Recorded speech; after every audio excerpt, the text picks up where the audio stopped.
আসসালামু আলাইকুম প্রিয় শিক্ষার্থী বন্ধুরা, জাজ কোচআপের পক্ষ থেকে তোমাদের সবাইকে শুভেচ্ছা অভিনন্দন। আশা করছি তোমরা সবাই ভালো আছো। তো আমাদের টেন্সের ধারাবাহিকতায় আমরা যেভাবে টেন্সের ক্লাস দিচ্ছিলাম, আজকের এপিসোড 2তে আসছি।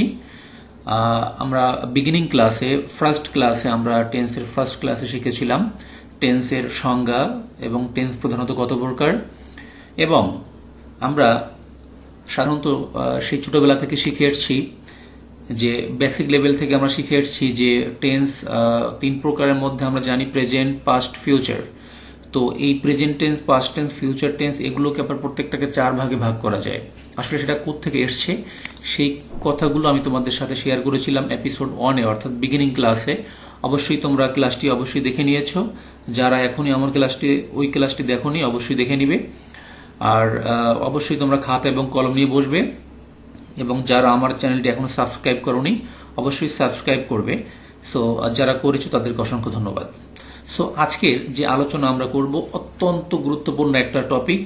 দেখো, আমরা যখন কোনো টেন্স লিখব, সেটা তোমাদেরকে আমি বলেছিলাম যে প্রেজেন্ট টেন্সে 4 রকমের একটা কাজ 4 ভাবে সম্পন্ন হতে পারে। যে কোনো সময় একটা কাজ 4 ভাবে সম্পন্ন হতে পারে, সেটা হোক প্রেজেন্ট, হোক পাস্ট, অথবা হোক ফিউচার। যে কোনো সময় একটা কাজ 4 ভাবে সম্পন্ন হয়। আমি তোমাদেরকে সংক্ষেপে বলেছিলাম এর আগে ফার্স্ট এপিসোড, একটু সংক্ষেপে মনে করিয়ে দিই। সেটা হচ্ছে যে আমরা যখন বলি যে আমি ভাত খাই, তখন কোনো নির্দিষ্ট টাইম বলা হয় না যে আমি ভাত কখন খাই, নির্দিষ্ট কোনো টাইম দেওয়া নেই। এই জন্য এই কাজগুলো এটা হচ্ছে অনির্দিষ্ট, এর মানে হচ্ছে ইনডেফিনিট। আবার যদি বলি আমি ভাত খাচ্ছি অথবা আমি ভাত খেয়েছি, এই যে দুইটা কথা আমি বললাম, ভাত খাচ্ছি চলমান কন্টিনিউয়াস, আরটা হচ্ছে ভাত খেয়েছি কাজটি শেষ হয়ে গিয়েছে এইমাত্র।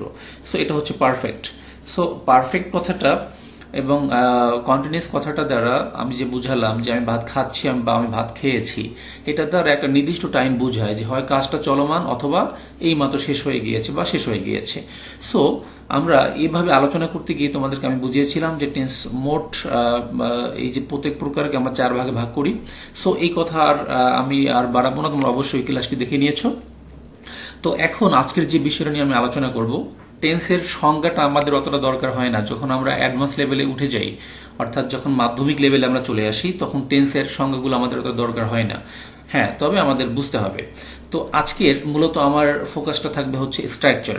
আমরা যখন কোনো স্ট্রাকচার লিখতে যাব, স্ট্রাকচার লিখতে গেলে আমাকে কিছু মানে স্বাভাবিকভাবে সেই কনভেনশনাল রুলস যেটা যে আমাকে 12টা টেন্সের স্ট্রাকচার মুখস্থ করানো হয়ে থাকে, এবং আমরা সাবলীলভাবে এই বিষয়গুলো মেনে নিচ্ছি যে 12 রকমের টেন্সের স্ট্রাকচার বাচ্চারা মুখস্থ করছে, আসলে অনেক ভালো কাজ। আসলে এটা বাচ্চাদের জন্য একটা ক্ষতিকর দিক রয়েছে, কারণ টেন্স মুখস্থ করার বিষয় না, স্ট্রাকচারগুলো নিজেকে তৈরি করতে হবে, বুঝতে হবে। সো আজকের আমি এমন কিছু রুলস তোমাদেরকে দেখাবো যেগুলো তোমরা একটু যদি খেয়াল করো 5 মিনিট টাইম, তাহলে তোমরা নিজেরাই স্ট্রাকচার তৈরি করতে পারবে। 12 রকমের স্ট্রাকচার একটা ওয়ার্ড দিয়ে আমি তোমাদের কাজকে করিয়ে দেব। সো এই স্ট্রাকচারটা আমরা একটু দেখে নিই। সেটা হচ্ছে সকল টেন্সের স্ট্রাকচার হচ্ছে সেভ। এটা এই কথাটার সাথে তোমরা আগেও অনেকবার পরিচিত হয়েছ। সেভ মানে তোমরা অবশ্যই জানো, সাবজেক্ট, এসে সাবজেক্ট, এতে অক্সিলারি ভার্ব, বিতে ভার্ব, এতে এক্সটেনশন। সো এখন দেখো, আমি যে কোনো টেন্সের স্ট্রাকচার লিখতে গেলে প্রথমে সাবজেক্ট আসবে, এরপর আসবে অক্সিলারি ভার্ব, এরপরে ভার্ব, এরপর এক্সটেনশন, অথবা এটাকে তোমরা অবজেক্টও বলতে পারো, এক্সটেনশনকে কোনো সমস্যা নেই। এখন বিষয়টা হচ্ছে আমরা যখন সাবজেক্ট লিখব অথবা এক্সটেনশন অবজেক্ট লিখব, সেক্ষেত্রে একটা বাক্যে যা থাকবে আমি তাই লিখব। কিন্তু যখন অক্সিলারি ভার্ব অথবা প্রিন্সিপাল ভার্ব আসবে, তখন কিন্তু সকল টেন্সে একই অক্সিলারি ভার্ব আসবে না, অথবা একই রকমের ভার্বের রূপ হবে না। তোমরা জানো অবশ্যই যে প্রিন্সিপাল ভার্বের 3টে রূপ আছে, অক্সিলারি ভার্বের মধ্যে আবার প্রেজেন্ট ফর্ম, পাস্ট ফর্ম আছে, এবং আমরা জানি যে be verb, have verb, do verb, এরকম অনেক ভার্ব আছে। সো মোডাল ভার্ব আছে।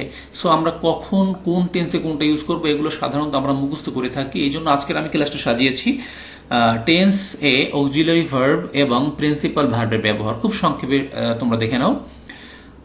আমাকে প্রথমে যে বিষয়টা খেয়াল রাখতে হবে, আজকের আমি মূলত আলোচনা করছি অক্সিলারি ভার্ব এবং প্রিন্সিপাল ভার্ব আমি বাক্যে কিভাবে ইউজ করব। এই যে শর্টকাট নিয়মটা আমি দিচ্ছি, বিশ্বাস করো এই জিনিসটুকু মনে রাখলে তোমাদের আর কখনো কোনো স্ট্রাকচারে আর ভুল হবে না ইনশাআল্লাহ।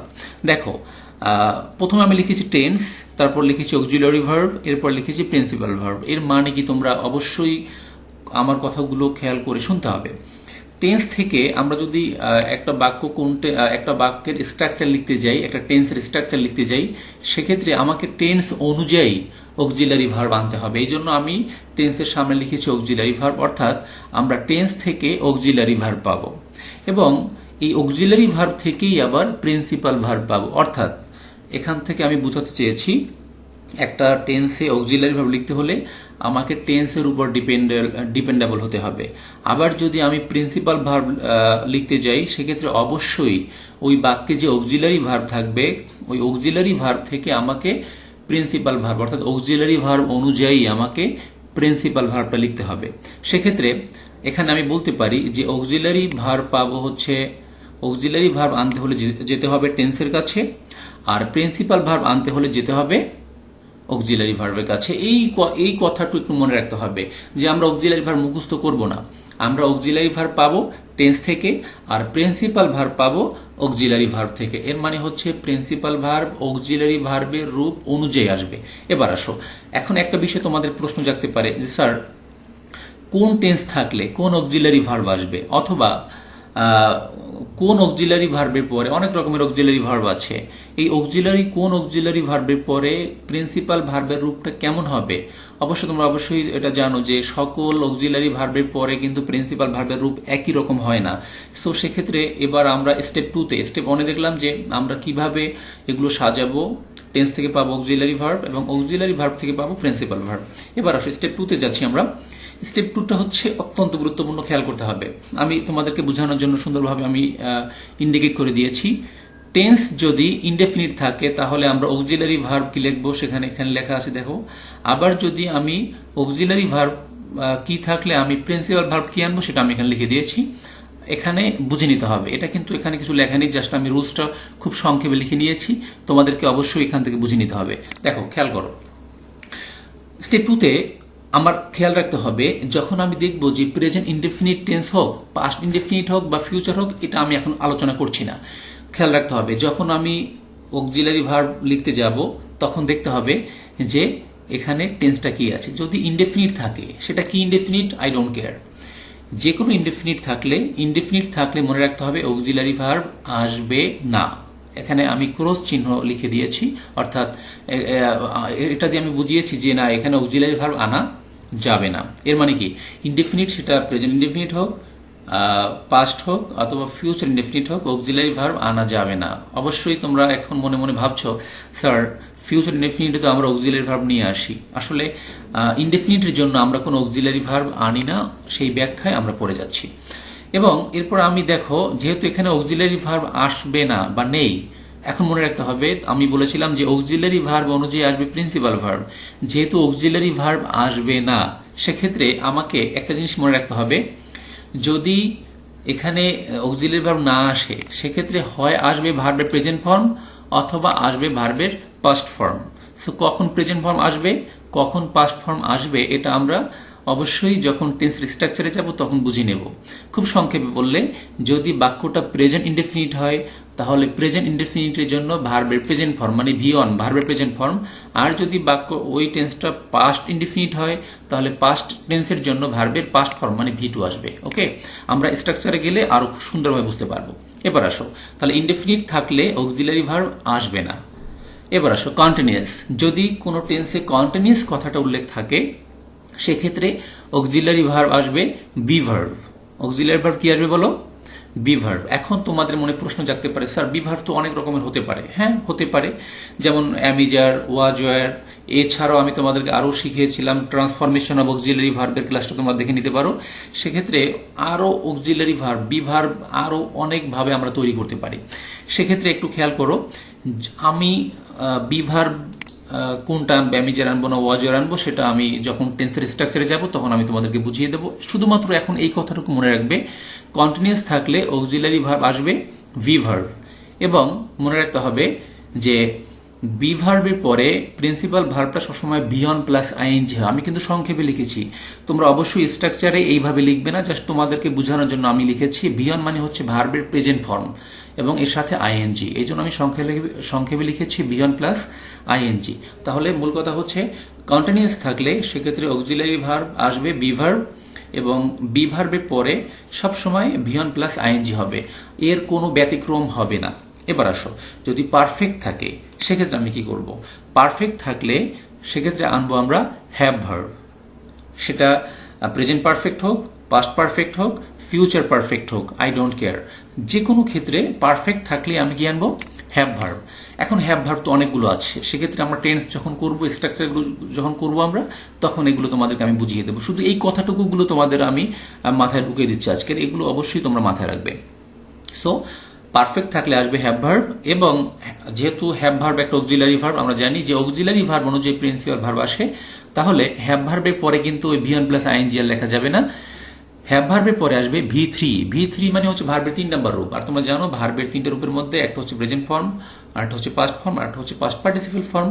তাহলে ভি ওয়ান হচ্ছে প্রেজেন্ট ফর্ম, ভি টু হচ্ছে পাস্ট ফর্ম, ভি থ্রি হচ্ছে past participle form. So have ভার্বের পরে আসবে সবসময় মূল ভার্বের পাস্ট পার্টিসিপল ফর্ম। এবার আসো, যদি কোনো টেন্সে ফিউচার কথাটা উল্লেখ থাকে, সেটা ফিউচার ইনডেফিনিট হোক, কন্টিনিউয়াস হোক, পারফেক্ট হোক, ওটা আমার দেখার বিষয় না। ফিউচার কথাটা উল্লেখ থাকলে সেক্ষেত্রে অক্সিলারি ভার্ব আসবে শ্যাল অথবা উইল, শ্যাল অথবা উইল। তবে তোমরা একটা জিনিস জেনে রাখবে যে বর্তমান মডার্ন ইংলিশে আমরা শ্যালের ব্যবহার একদমই করি না। সকল সাবজেক্ট, সকল পার্সনের পরে আমরা উইল ইউজ করতে পারবো। যাই হোক, এটা আমরা এখন আলোচনা করছি না।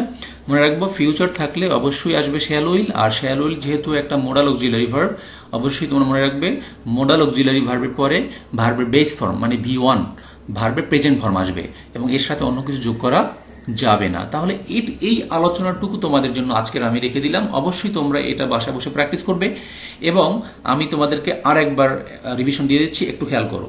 ইনডিফিনিট থাকলে অক্সিলারি ভার্ব আসবে না, কন্টিনিউয়াস থাকলে অক্সিলারি ভার্ব আসবে বি ভার্ব, এবং বি ভার্বের পরে হবে ভি ওয়ান প্লাস আইএনজি, মানে হচ্ছে ভার্বের প্রেজেন্ট ফর্মের সাথে আইএনজি। পারফেক্ট থাকলে অক্সিলারি ভার্ব আসবে হ্যাভ ভার্ব, আর হ্যাভ ভার্বের পরে হয় ভি থ্রি, মানে হচ্ছে মূল ভার্বের পাস্ট পার্টিসিপল ফর্ম।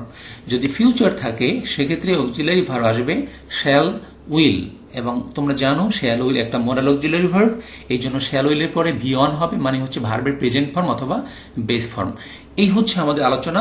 আমরা যখন এপিসোড 3-তে যাব, অর্থাৎ টেন্সের স্ট্রাকচারে যাব, বা টেন্সগুলো যখন আমরা সলভ করব, তখন আমি তোমাদের এই 12টা টেন্সের structure step by step, at first present টেন্সের 4টা, এরপরে পাস্টের 4টা, এরপরে ফিউচারের 4টা আমি দেখাই দেবো তোমাদের। একসাথে স্ট্রাকচারটা আমরা কিভাবে লিখবো সেটা দেখিয়ে দেবো, এবং তোমরা আশা করছি আমার আজকের ক্লাসটা তোমরা উপভোগ করেছো। পরবর্তী ক্লাসে তোমাদের সাথে দেখা হচ্ছে। সেই পর্যন্ত ভালো থাকো, সুস্থ থাকো। আসসালামু আলাইকুম রহমতুল্লাহ।